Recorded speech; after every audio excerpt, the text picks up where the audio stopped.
તમારી બાઇક કઈ જગ્યાએ ભૂલી ગયા હતા? મારે પુલથી આ બાજુ આવતો હતો મારા દોસ્તાને ત્યાંથી, એટલે ત્યાં આગળ મને એકદમ ચક્કર ચડ્યા. એટલે પછી હું ત્યાંથી એકદમ મેડિકલ સ્ટોર ગોતતો હતો. એટલે મેડિકલ સ્ટોર ગોતવા પછી મેં મારું બાઇક ભૂલી ગયો.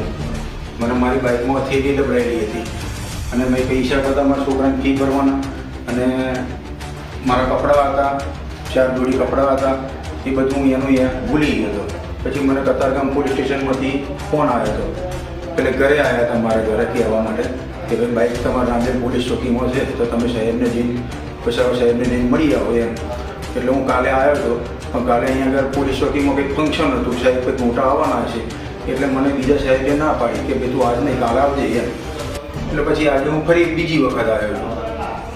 બરાબર. આ તમારા 2,69,000 થેન્ક યુ. તમારી બાઇક છે લઈ જજો. બરાબર. અમારી તમામ માહિતીથી અપડેટ રહેવા માટે જોડાયેલા રહો S9 ન્યૂઝ સાથે.